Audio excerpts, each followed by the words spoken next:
I guess to start, I need to explain that I'm telling this from a hospital room. Yesterday, around 7:30 a.m., my wife and I were in a car accident. I came out with just a few cuts and bruises.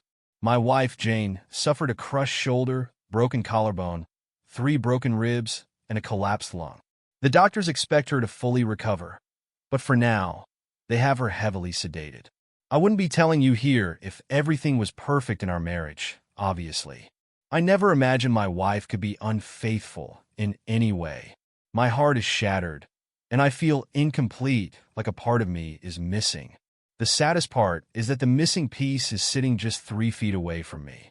I had felt us growing apart over the last 3 months, but I couldn't figure out why. We're both 34, and Jane and I have known each other since we were kids. We started dating in high school and stayed together all through college. She is the only woman I've ever been with physically. Until recently, she could say the same. We got married a year after college and had our first child, Mark, a year later. 3 years after Mark was born, our daughter, Emma, came into our lives. I love my kids more than life itself. If not for them, I'm not sure I'd be here right now. They were not involved in the accident, thank God. They were spending the night at my parents' house. We were supposed to fly down to Florida for a cruise yesterday afternoon, but obviously, that's all canceled now. Jane decided to go out with her best friend, Linda, even though I urged her to come home and not drive around in the snow. She swore she and Linda were just going to have a few drinks since they wouldn't see each other for a week. I went to bed and slept like a baby until about 5 a.m. When I got up and looked out the window, I saw that Jane's car wasn't out front, but we had gotten several more inches of snow. I assumed Jane and Linda got a little too drunk and crashed at her place. I threw some clothes on and got into my SUV. Before I left, I texted Jane, telling her not to drive because the snow was too deep and that I was coming to get her. The message remained unread. I can't count how many times I've wondered what would have happened if she had read that text. I'd still be living a lie. I'd still have a gut feeling that something was wrong, but I wouldn't be in the utter misery I find myself in now. I arrived at Linda's condo and pulled up in front. I looked at my message again, and it still hadn't been read. I hoped Jane would read it and be ready when I arrived. But I resigned myself to the fact that I'd have to go in and wake her. The front door was unlocked, so I walked in and looked to the TV room to my right. There was nobody passed out on the sofa. Linda's bedroom was downstairs, and I didn't want to wake her, so I took the stairs up to her guest room and opened the door. Then my life ended. I remember walking into the room and seeing 2 heads peeking out from the covers. I remember leaning down to pull the comforter toward me. I even remember seeing my wife, Jane, laying her head on some guy's shirtless chest. The next thing I remember was Linda, Jane, and some half-naked guy I'd never seen trying to pull me off of him. I'd probably be in jail right now if they hadn't, but I honestly don't remember a damn thing. So right or wrong, I don't really feel too bad about that. My wife, on the other hand, well, that changes from minute to minute these days. When I came to my senses, the dude said he'd get his buddy to the hospital. Jane bawled her eyes out while Linda and I screamed at each other. I told her and my wife I was leaving and that she had 5 minutes to be in the car or not bother coming home. She was there in 3. It was really not a good idea to be angry while driving in snow, even with 4-wheel drive. But it was another vehicle that veered into our lane and forced us through a guardrail. That's what caused Jane's injuries. The car rolled. Thank God for airbags. But we lived. The kids don't even know we had a wreck. I haven't called anyone.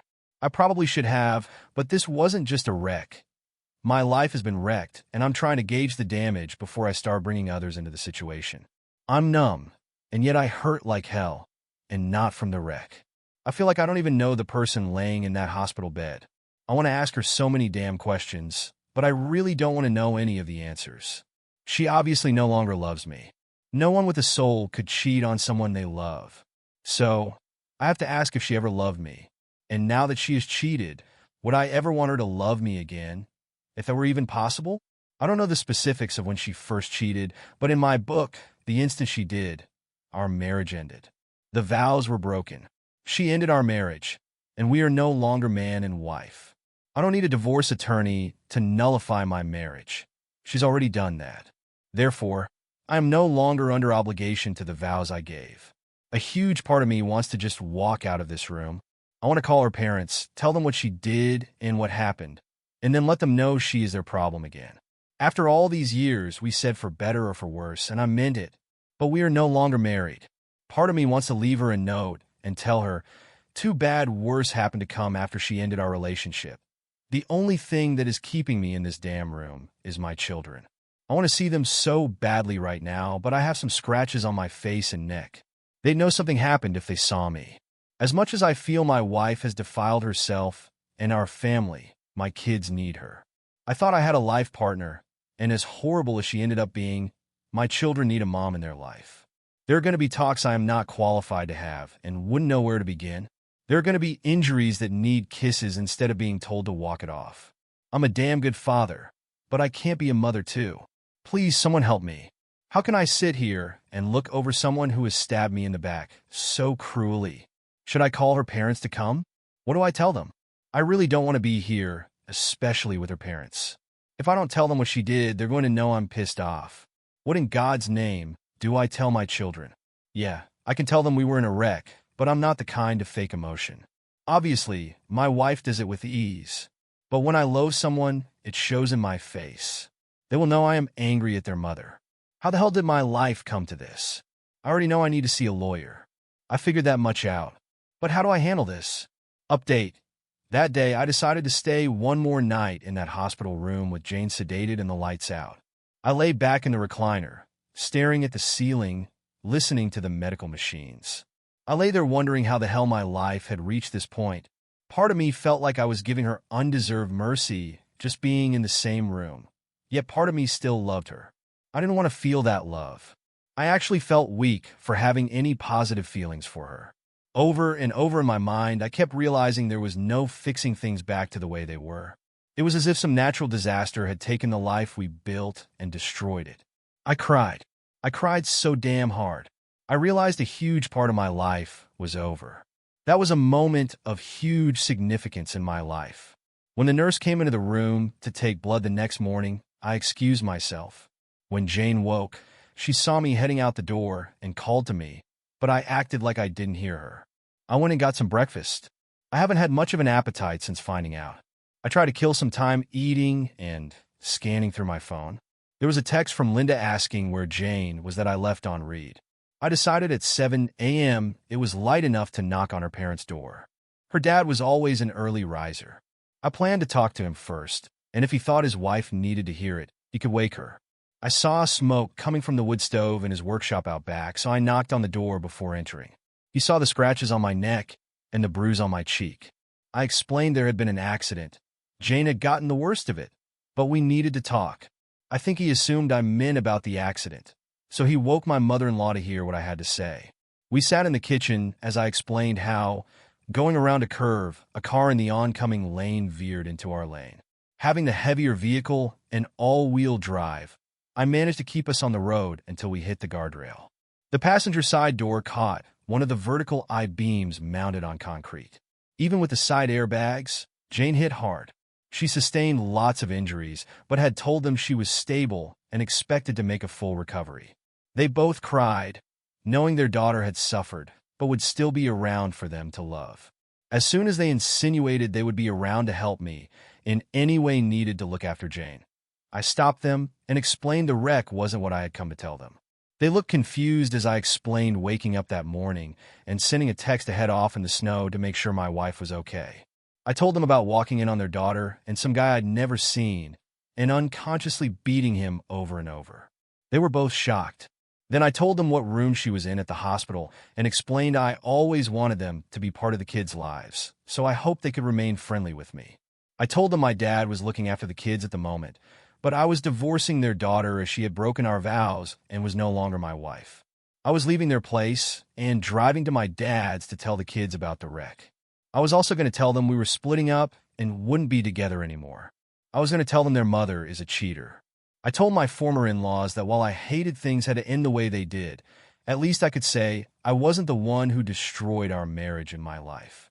They tried to tell me I shouldn't be so hasty, that she made a mistake, and the usual lame excuses. I just smiled and told them I'd loved having them as in-laws over the years, then walked out.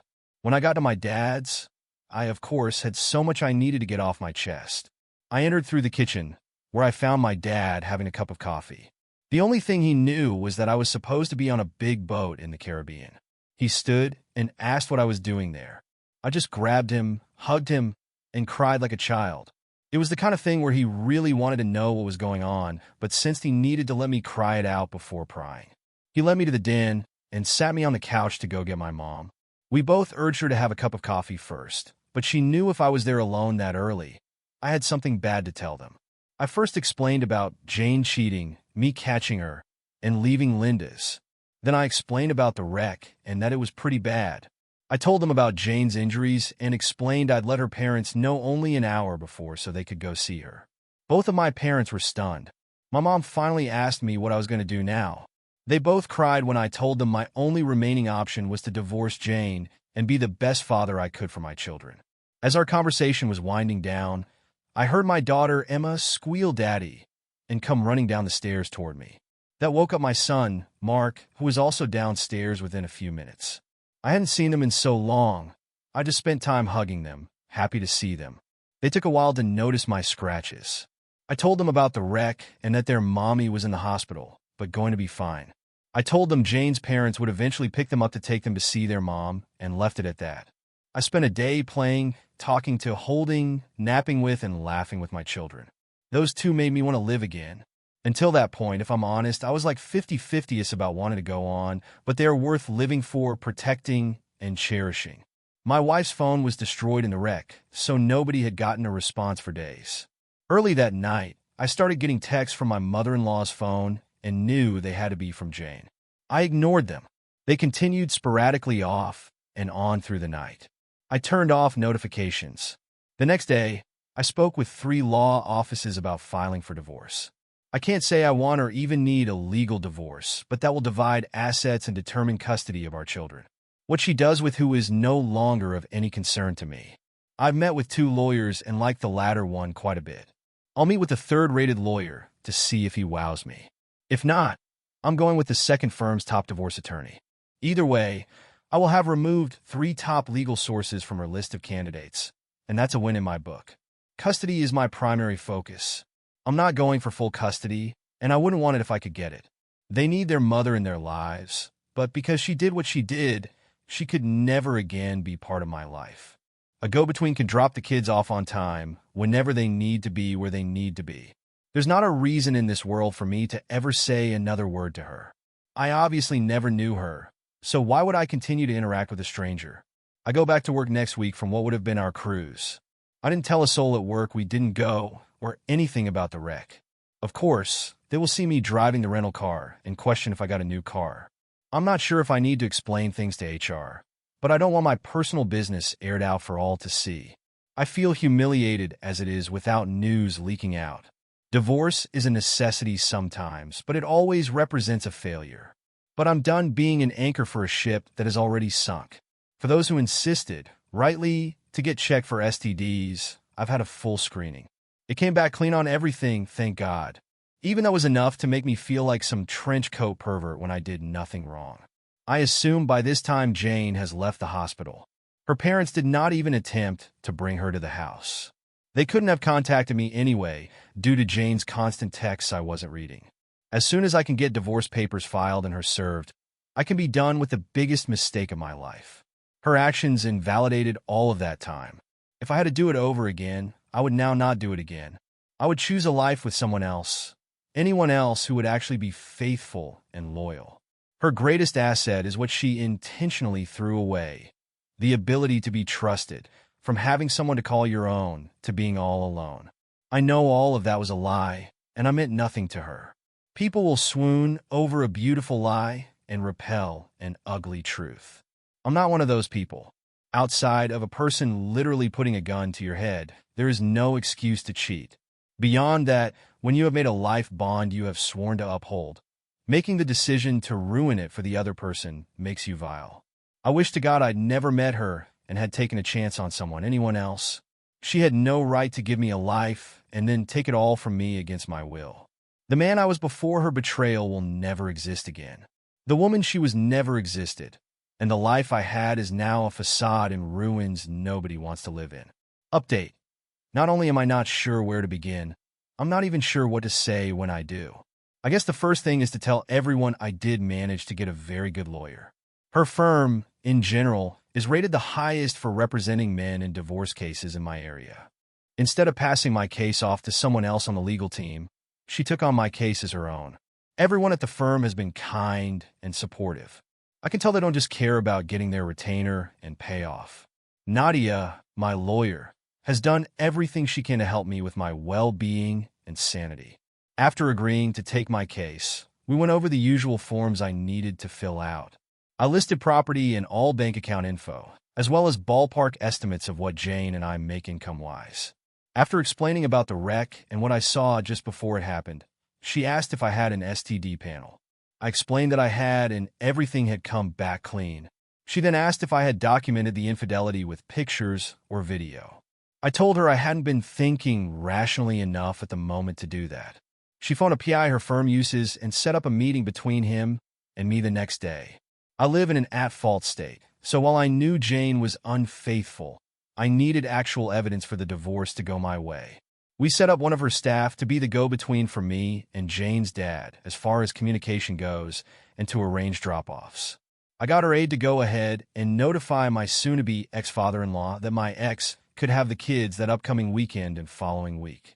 Nadia then asked if I had arranged therapy for me and my children.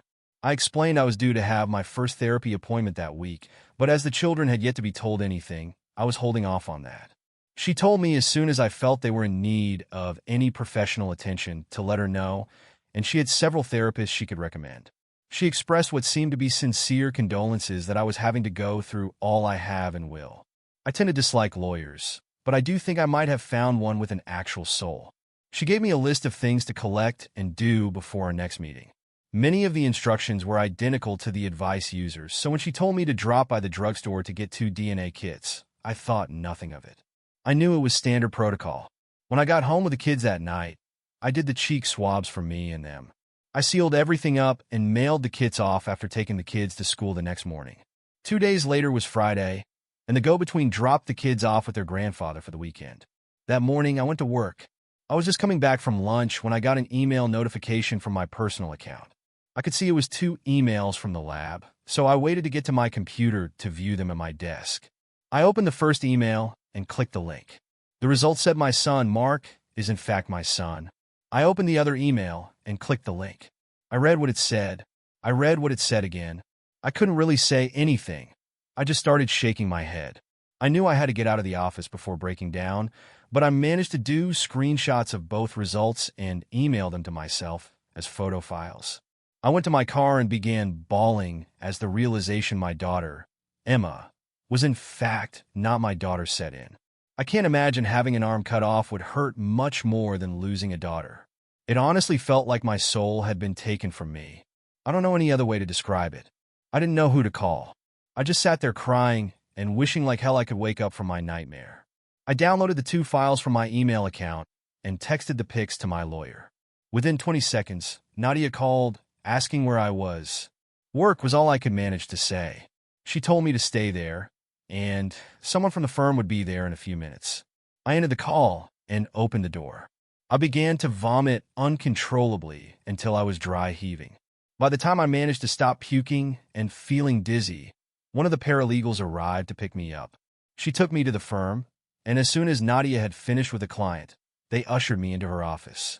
The first thing she told me was that sometimes the tests come back wrong.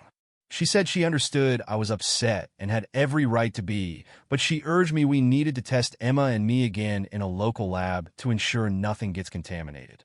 I couldn't believe what was happening. Even after catching Jane cheating, I just assumed the DNA test on the kids was a formality. I would never have thought my wife would ever be unfaithful, but imagining she was capable of having some other man's baby? If true, who the hell did I marry? I couldn't even confront Jane if I wanted to. I didn't have concrete proof yet. I couldn't imagine if the results confirmed what we highly suspected, how she and I would ever have that conversation. One of the ladies in the office at the firm had a blood pressure cuff and checked mine to make sure it wasn't at dangerous levels. It was elevated, and I did feel like I was close to a panic attack. Yet I was numb and in shock at the same time. I wondered what was next. I struggled to grasp my little girl might have never been my little girl. At that moment, I was so glad the kids were staying with their mom. I started wondering if both tests could be wrong, and maybe Mark wasn't my son. I knew I couldn't wait 2 days to know the truth. So the go-between set up a time she could pick Emma up the next day for a few hours and take her back to Jane's parents. We did the test in a sterile environment and by trained medical staff. There was no mix-up. I am not Carrie's father. It still took a day to get results, and she was back with her mom by the time I got them, but I cried even harder the second time. I'm so glad Carrie wasn't there to witness it. I sent the results to my lawyer, and she called to check on me. She urged me to seek out family and not go through things alone. I got into my car and drove to my dad's, crying the whole way. When I got there and saw my mom, she knew something was wrong but couldn't get it out of me. Finally, I just managed to utter, "Carrie is not my daughter." Mom asked me, "What?" But she knew she heard correctly, and I was incapable of repeating it. After about 30 seconds of silence, other than me weeping uncontrollably, she stood and got her cell phone. She called my dad and told him to hurry home, but to please be very careful, that I had bad news. I could tell my dad wanted at least a hint at what it could be so bad, but she just urged him to be safe and get home as soon as he could. He arrived in about 20 minutes, and we all just had a long cry for hours. I'd console my dad, he'd console my mom, they'd console me, but we were all inconsolable. They, of course, asked me about Mark, and I assured them he was mine. They both expressed relief and then felt badly for being relieved to only be losing one grandchild. They asked me what I was going to do. I told them I didn't know. The only thing that was certain for me at the moment was that Carrie would never want for anything she needed and most things she wanted. I didn't even care about potential required child support at the moment. She was going to be taken care of. As horrible as I was feeling for myself, I felt even worse for Carrie, being totally innocent. Did I want custody of her? Could I get custody of Carrie, even if I wanted it? I began to wonder if Jane knew or suspected. I suddenly wanted some damn answers. I met with Nadia after work Monday, and she told me she'd met with the private detective hired to follow Jane. Due to the wreck, she hadn't been out of the house to cheat anymore, so I wasn't surprised he didn't have recent evidence. But one of the things Nadia had me bring was Jane's old cell phone from out of a drawer at home. He was able to get in and access nearly every app as if he were on her destroyed phone. He found nudes sent and received to and from various guys, tons of messages, and sexting with enough admission of guilt in them to sway any judge. I was asked if I wanted to see any of the pictures or read the texts. I declined. Nadia and I did need to plan how I was going to confront Jane about Carrie. She thought it best to do it in her office if Jane could be talked into it. She called Jane's mom's cell in front of me. I heard Jane's voice for the first time since I left the hospital. Nadia got straight to the point and told her she needed to meet with me to explain a few things. My ex declared she'd been waiting and wanting to talk. She was asked if her lawyer could be contacted. Jane said she didn't have one, but was willing to come the next afternoon to talk. It was all I could do to get through that. The next day, I went to work trying to keep it together and pretend to be productive. I was barely able to keep lunch down. I left at 3 and headed to the firm, feeling nauseous. I arrived first intentionally, wanting her to be forced to enter and sit away from the door, unable to try and approach me. I was scrolling through pictures of our so-called perfect family when she came in. She needed assistance walking and was still in 2 casts from the wreck. I didn't have to worry about her trying for a hug. I thought she might be playing it up for sympathy, but we did have a bad wreck. I finally wanted her to just sit the hell down so I could ask her to explain herself. Once we were all seated, water was offered, and the meeting began. My lawyer started by asking Jane if she minded us recording the meeting. She was fine with it. As soon as we started recording, my soon-to-be ex-wife began to try and apologize. I bluntly interrupted her and asked her point-blank how many men she had cheated on me with, and when did it start. There were enough confirmed hookups from the PI to know the guy I caught her with wasn't the first by a mile. She didn't know what we knew, of course, and I guess to reduce the severity of the incident before the wreck, her plan was to only admit to what she knew we knew. I asked her again, rough estimate, how many men had she slept with since our son was born?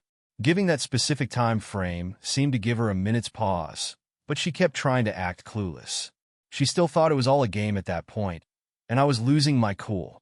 Nadia put her hand on my shoulder and gently pushed me back away from the table.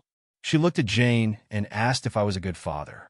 Jane quickly gave me a glowing review, saying she couldn't ask for a better father to raise her children. I wanted to stand and flip the table at the way she stated her children. Nadia then asked her if the other father of her child was going to be a good dad too. As Jane was asking what other father she was talking about, my counsel slid the paternity results for Carrie across the table. As much as I have hated what my life has become since discovering her cheating, I needed to be there to see her reaction in person. She was obviously shocked to know Carrie wasn't mine and tried to hit me with the whole, "You're the father who has raised her," but I had to shut that down. I asked her who Carrie's father is. She looked down with a hint of shame, and I thought she might be protecting someone when she said she didn't know for sure who Carrie's father is. Jane saw me truly break down in tears for the first time. I just couldn't take it anymore and lost it. Jane was crying but asked to try and explain. She reminded me about the postpartum depression she went through after Mark was born. I did my best to be as sympathetic as I could at the time.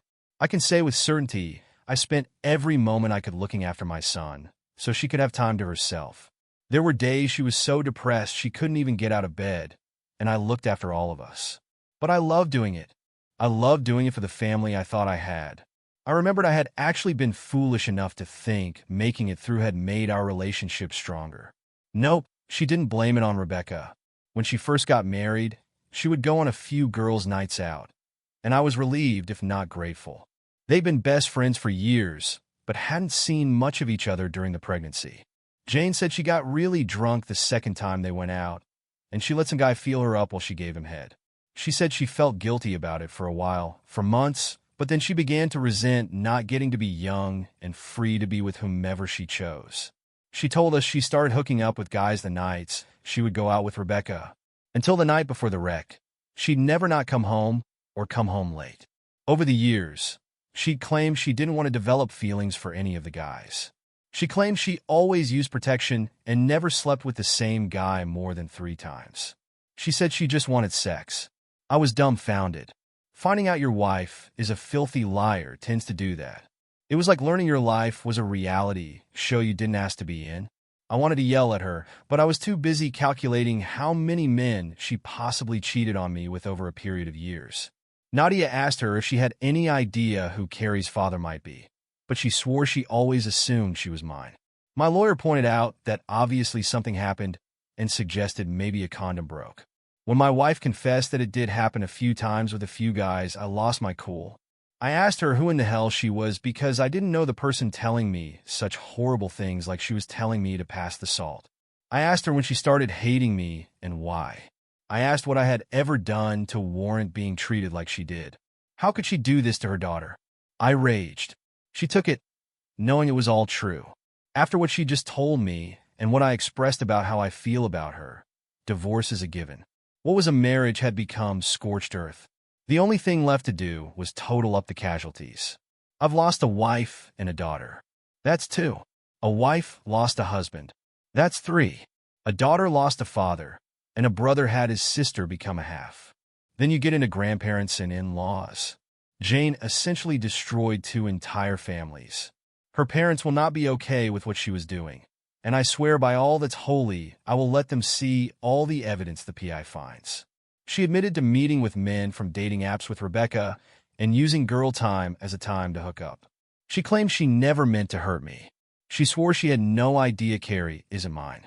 I actually believe her because I had no idea either, but DNA doesn't lie.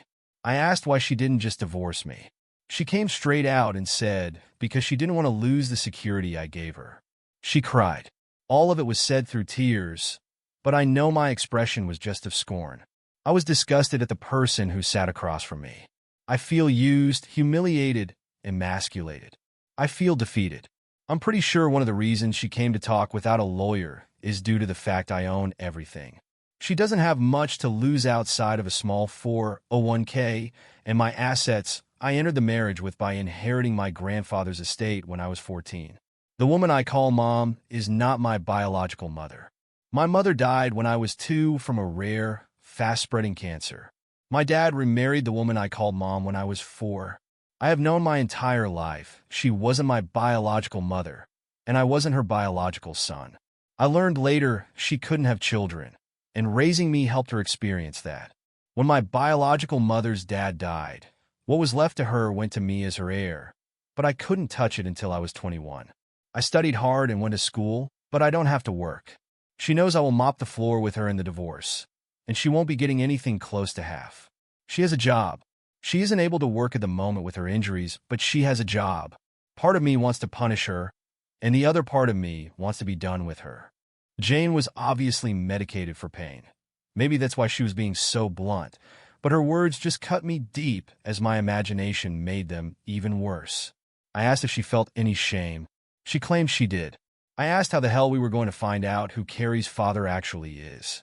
My soon-to-be ex-wife started with the "I already know who the father is" BS. I was not in the mood for some philosophical discussion about what constitutes being a father.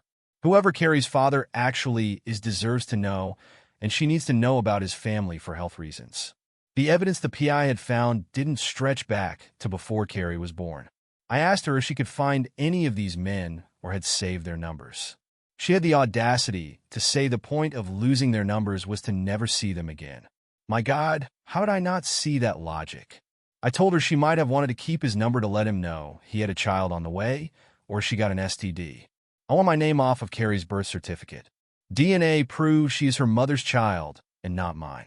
As stated, I will support her financially of my own free will long past her turning 18. She will not want for anything. As for my son in custody, I'm truly not sure what to do. Before the paternity test, I was strongly going for a 90-10 arrangement, giving my ex-wife custody 1 weekend a month and certain holidays. Now that Carrie is not mine, I don't feel right about pursuing custody for her even if I could get it. As Michael is in fact her brother, albeit half. I don't want to take him from her too. I don't want either of them to suffer. But I haven't seen Carrie since the test results, and I can't let her see me break down because of them. God knows how much her therapy is going to cost me, but I will have to pay for it. There's no way to know if her real dad can afford it. My own therapy will be enough to pay for some shrink's new beach house. Driving home after the meeting, a huge part of me just wanted to end it all. It seemed like the most difficult but beneficial solution for everyone but me. Both families could go on pretending about paternity. My ex could go around openly while spending my grandfather's money, and the kids wouldn't have to deal with any broken marriage or failed relationships. But by the time I got home, I said, "Phoo, that." Nadia is drafting up divorce papers and legal paperwork to have me declared not Carrie's father. That will make things take much longer, but I do not want any legal grounds that can force me to interact, pay for, or deal with offspring that are not mine. The legal team is doing research for ways to find out who Carrie's father is. Many of the ancestry sites suggest potential relatives when results come back. Right now, that's our first plan of action. Even if the results don't come back pointing to a certain individual, they might point to a brother, cousin, or another relative. Whoever the guy is, he may not be ready to accept a child he didn't know about.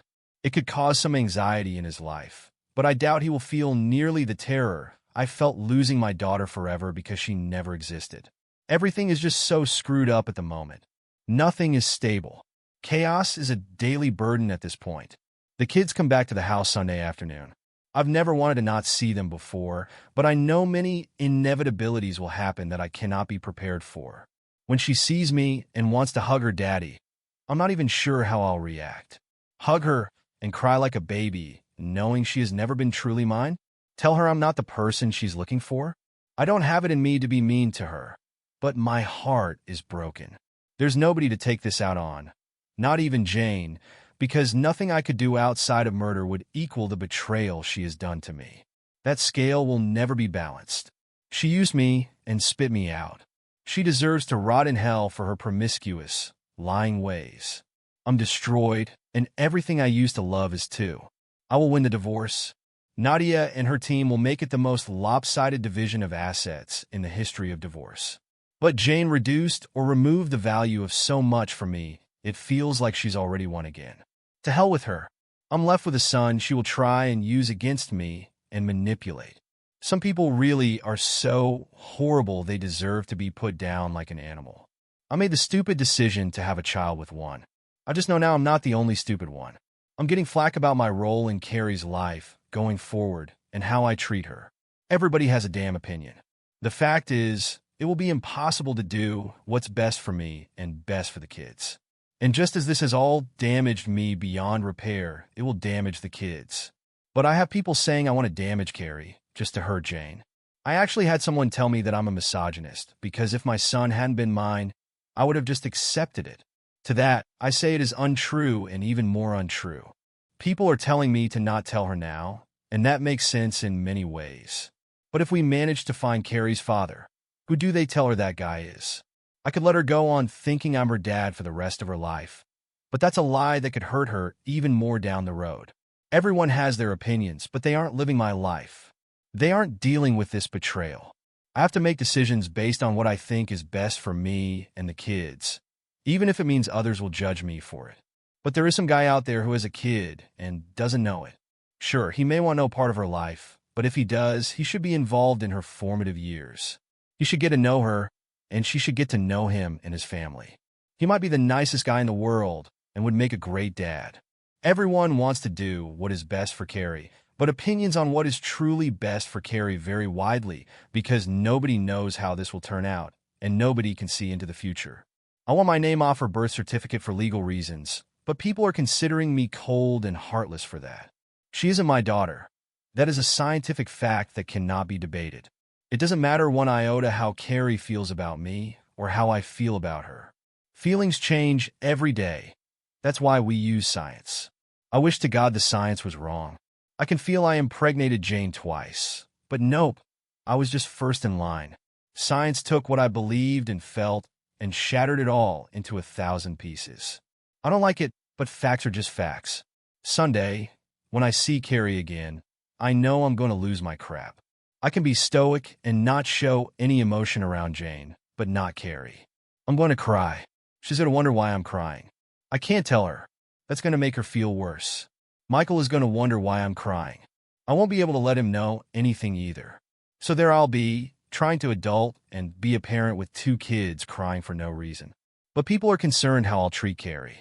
The truth is, I don't know and won't know how I will treat her until it happens. All I know is I'm not going into that reunion with hate toward Carrie or wishing any harm on her beautiful little head. But it may overwhelm me. It may make me imagine the sheer number of guys Jane cheated with. It may cause me to be catatonic. But the people on my but thinking I'm going to see her again and show her cruelty are just insane. Final update. The go-between from the law firm texted me at 3 p.m. Sunday to let me know she had the kids securely in the car with their belongings and was on her way to the house. I doubt any text message in history has been as dreaded for anyone as that one was for me. What made it all the more tragic was the fact that weeks before, I would have smiled and anxiously awaited the text. Suddenly, a reunion I would have been yearning for was something I dreaded. I had no plans to mention divorce, paternity, or any issues with the kids. As much as I tried to prepare myself, I knew I wasn't in the state of mind to bring any of that up. My goal was for things to go as normally as they could, like the other times they stayed with grandparents while Jane and I were on vacation. That's what I wanted. I knew reality was going to be something completely different and had little control over it. Jessica, the intern from the firm, pulled into the driveway. I watched them pull up from the front bay window. I walked outside and down the steps as the car came to a stop. I was smiling as I approached the passenger side of Jessica's car. As soon as I saw Carrie in her car seat beaming a huge smile at me, I started crying. Oh, I was still smiling. You couldn't have knocked that damn smile off me with a 2x4. I just hoped if I maintained a smile, it might convince the kids and myself everything was okay. I wish I'd had a plan B. As soon as I could get her out of the car seat, Michael was by my side, and I grabbed him and Carrie and just hugged them. I told them I missed them. That was really all I could manage to say. I just kept crying. People can hate me all they want to. God knows I've gotten some hate-filled messages privately and publicly, but it all felt different. It did not feel the same as the day I hugged my children goodbye. I want to say it did just to get the people who think I'm a loathsome wretch off my back. Maybe part of the loss I was feeling was over the family unit we all used to know being destroyed. My heart was just flat out broken. Seeing them and knowing she isn't mine just broke my heart all over again. That is what my life has become. Every single damn day, it feels like there is a new heartbreak. I learn more of the extremes of Jane's cheating escapades. I discover pain I can't shield the kids from. I'm reminded of the past bonds, and no, they were all founded on lies. I keep backing away from the volcanic epicenter of chaos that started when I caught Jane cheating, but I keep getting blasted with stray boulders of betrayal daily, learning how much I have been deceived. Jessica was a saint helping me get them into the house. I grabbed all of their belongings like a pack mule, and she closed the doors and trunk. As soon as I placed their bags down on the floor, I turned to see Carrie looking up at me. She didn't say anything. She just looked up at me with those eyes like she knew I was the one that needed the hug. I squatted down, and she walked into my arms and wrapped her little arms around me as tightly as she knew how. That child broke me. I wanted to be strong, but no kid should hear a parent cry like that. Everyone keeps insisting I do the things that damage them the least. That's great, even logical. But what if everything damages them? What if there's no way to keep the damage from happening? Allowing her to see a source of strength and security destroyed has to be damaging her. How could it not? If I abandoned her, it would destroy her. Yet by staying in her life, I am damaging her as well. A 6-year-old shouldn't have to console a grown damn man, especially for something that wasn't her fault. My soul was seething with rage toward Jane at that moment. But the little girl she lied and told me was mine just showed me love the only way she knew how and kept hugging me. The indisputable truth of the matter, the epiphany I had at that moment, was that she and I are both victims. As the adult, it's my responsibility to navigate this nightmare and protect her as much as I can. I'm supposed to be able to maintain and handle it better. She doesn't even know she's been victimized yet. Just as if she and I were the only survivors of a plane crash. We survived, but it's going to leave scars on our souls. But as the survivors, we need to stick together. We need to be there for each other because we're going through the same damn thing. Yes, very different perspectives, but at that moment I was feeling the loss and yet sparing her much of the pain by taking it upon myself. I've been looking at this as Jane taking my daughter from me, but it is just as true to say Jane took her father from her. The villain in this damn story is Jane. I'm done feeling like I should feel guilt for anything I feel right now. There is no paternity handbook that I'm aware of. The proper way to react when you find out the daughter you raised was never yours? Get the hell out of here with that crap. Nobody can tell me how the hell I should feel or react. The only analogy I can give is children switched at birth. That's a couple facing that together. They were both deceived. They both get to find out the offspring they were told was their flesh and blood was really the sperm and ovum from another couple. Unless you've endured that or the same thing I am in right now, you can't grasp how it feels. After about half an hour, I managed to get my crap together.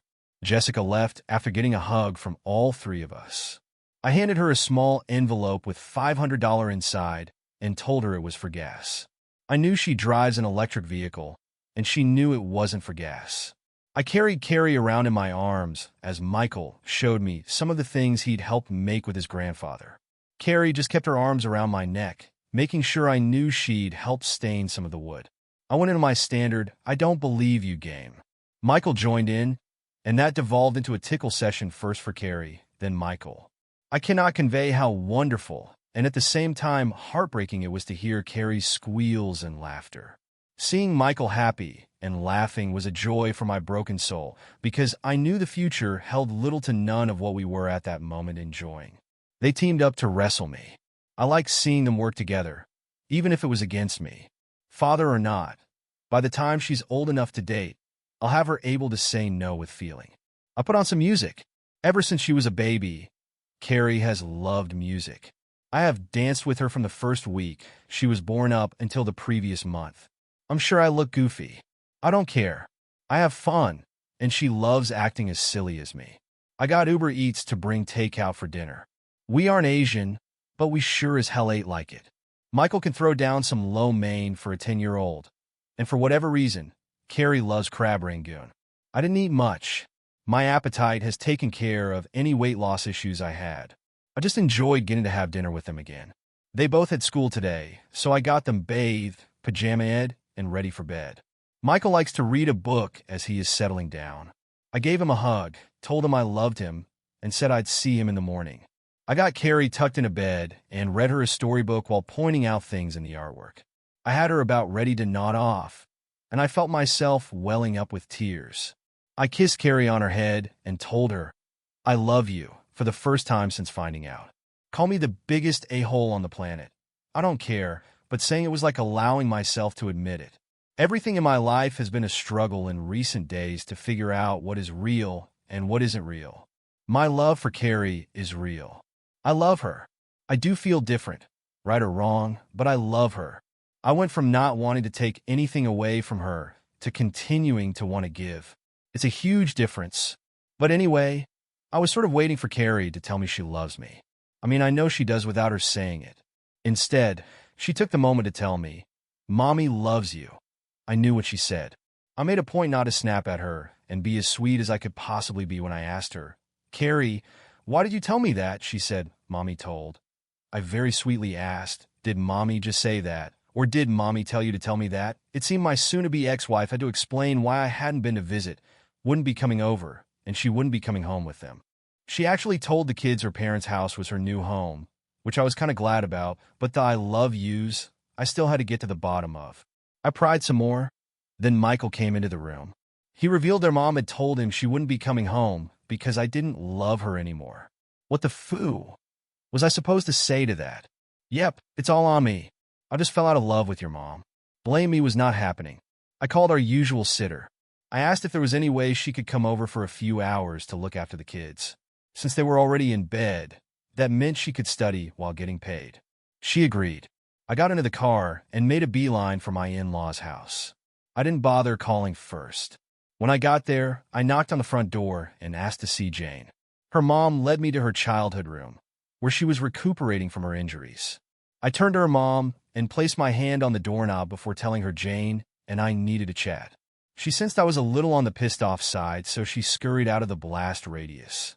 As soon as the door was closed, I just asked who the foo. She thought she was trying to pin our split on the fact I could never love her again. She said it was the truth. I told her perhaps, but the reason I could never love her again is the fact she is lying, deceitful, worthless, and promiscuous. Lying to deflect blame on her little role in everything.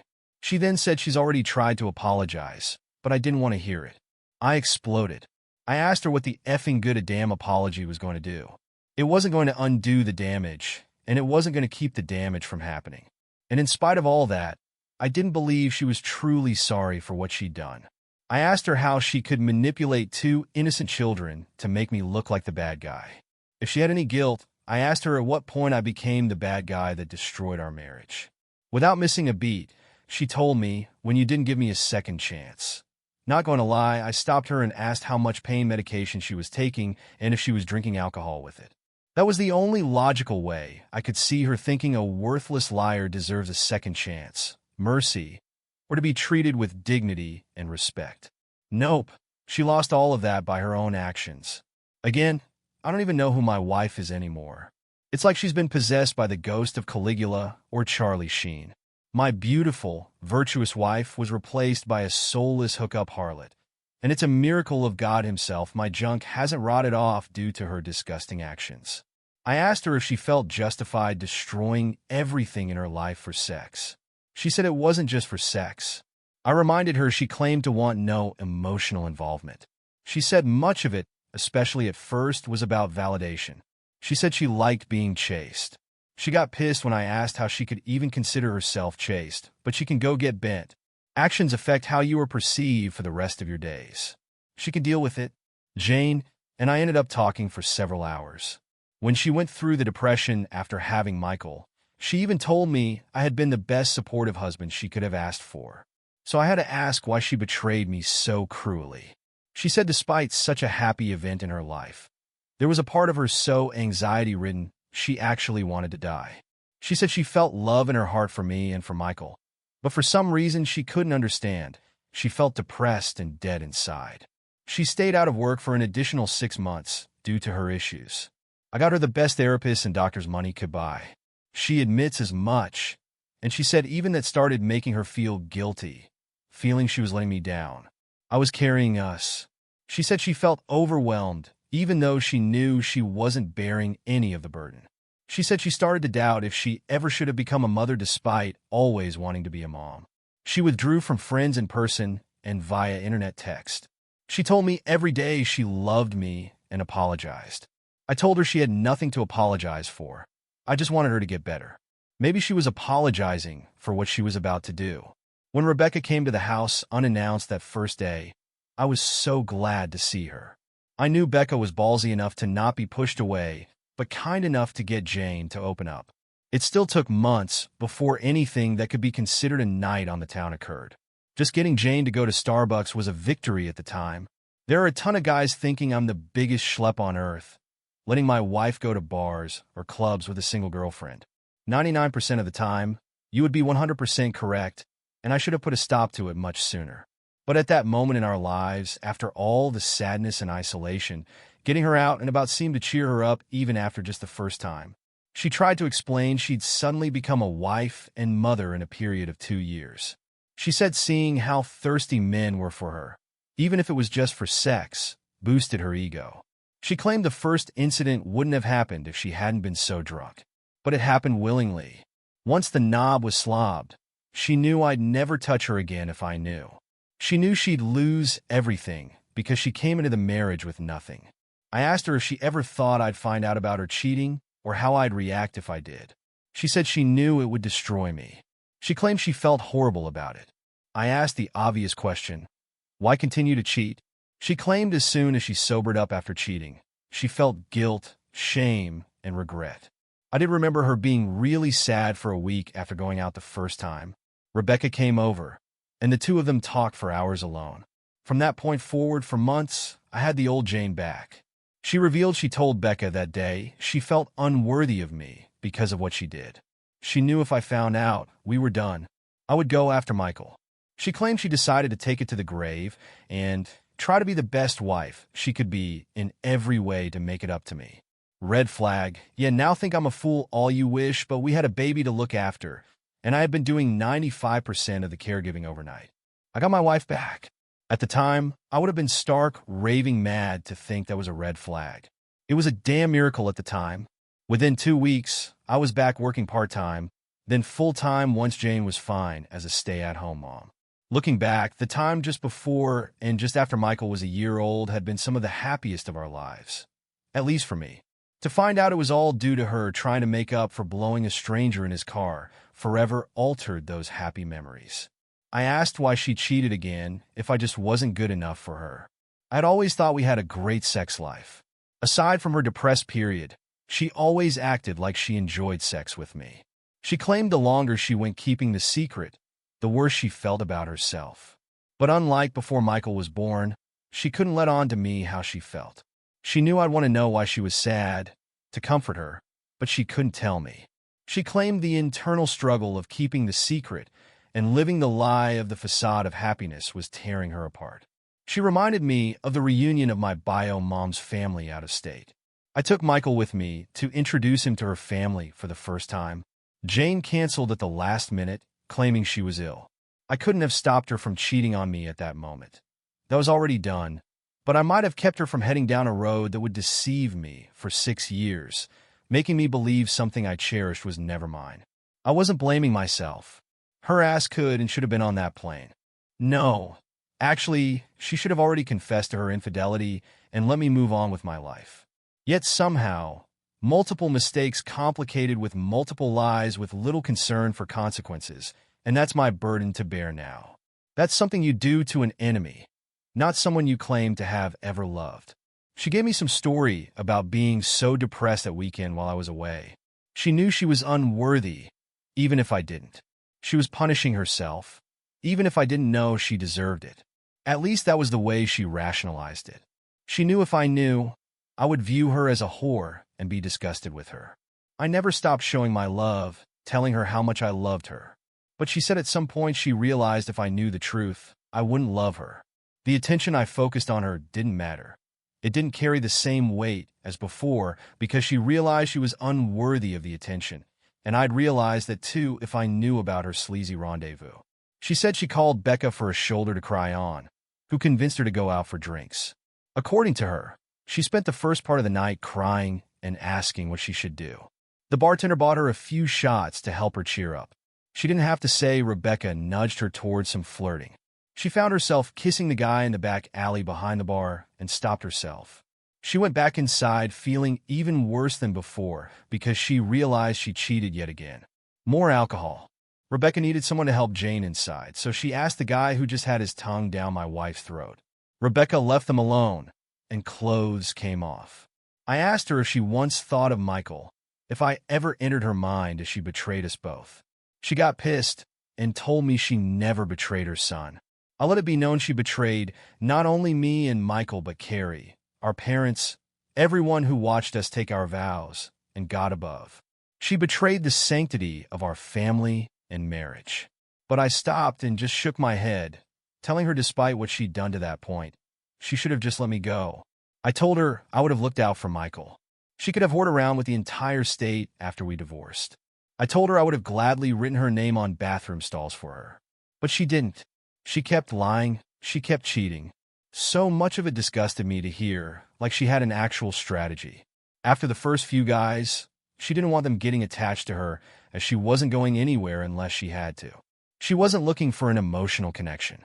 She called it fishing, getting a guy's number, breaking the ice, giving a little nibble, pulling away, getting him to pursue, but on her timetable. When she said she already knew she was beautiful, getting second opinions didn't feel like a bad thing at the time. I just looked at her, shaking my head. At any rate, the bartender is not Carrie's father. That much we are sure of. He was months too early in the game to have been the sperm donor, and she claims they only hooked up that one time. I asked if she could remember the names of the specific guys she was talking to and getting to pursue her. Maybe a couple of first names, but she wouldn't know where to find them was enough to shut that conversation down for the night. Yeah, I wanted more answers, but the details of the BS aren't coming out in one night, and that wasn't what I came there for. She was seated in a chair to be able to prop up her cast on pillows. So I got down inches from her face and told her she was a pitiful excuse for a human, and I truly believe she has no soul. I told her that her actions have caused unimaginable pain and will continue to do so in the future. But I looked her squarely in the eyes and let her know I was not going to let her hurt my children anymore. I told her point blank that I was the one who got deceived for 6 years. If anyone was going to be getting a little slack for focusing on his needs, it was going to be me. But Jane, I told her, and I meant every word, petty BS and manipulation are just going to make me loathe her even more. We weren't getting back together ever. I was disgusted for her to even touch me. Loyalty wasn't even in her vocabulary. But father or not, I was going to be loyal to Carrie. I was going to protect her as much as I could. And if I end up having to protect her from her mother's lies, manipulations, and deceit, so be it. I told her Nadia has friends that would love a new BMW for getting her declared an unfit mother. I went there. It was a threat, and I meant every damn word. I told her if she had things to say, she could say them to my face. Getting Michael or Carrie to relay things their mother said was not happening ever again. Carrie was to know little to nothing about any details of our divorce, and, for right now, paternity. But when the time came to tell her, I would be the one who would break that news. It would be me who got to explain how her mother victimized us both, but we survived together. There was no way in hell I was allowing the person who destroyed so much for us both to get to downplay it or blame me. That horrible news wasn't coming anytime soon for her, as far as I planned, until the need arises, and I'll decide when that is. I pointed out she doesn't have a lawyer and let her know the kids would be staying with me for at least the next 2 weeks. She needed some time to reflect on not only the entirety of her betrayal, but her cruel manipulation that will only hurt Carrie. I'd let her know when she'd earned the right to be a mother again. There wasn't much she could do. I had the kids. She's in 2 casts. Let her live with some loneliness. My God, I've made mistakes in my life. On the drive home, I kept wishing somehow I could have just known how things would turn out. This is the biggest struggle of my life. I hope it is the biggest struggle I ever face. But so much has been destroyed. The sham marriage I was living needs to be torn down, ground into dust, and the soil tilled with salt. But there is no reason to hurt a little girl who at the moment is blissfully unaware of the battle between her mother and her daddy. I wanted to stay that way. Those children cannot see us together. When Jane and I are in the same room, the entire aura oozes venom. That's beyond toxic for us. I'm not subjecting the little kids to any of it. I will not fight her in front of them, but I swear I will put her in her place and call out the slightest BS. I just feel like every decision I make has 1,000 ramifications. The man up DNA, it doesn't matter. People need to understand that hurting Carrie is the last thing I want to do, and I have every intention of being not only in her corner, but fighting for her. I don't know how this crap is going to end, but me and that little girl got shafted by the same person. A person that I refuse to let damage her the way she damaged me. Not happening. And no motherfucker is coming around my daughter until I allow it. That won't be Jane's decision either. If I check his background and meet him, I'll make that call if the day ever comes.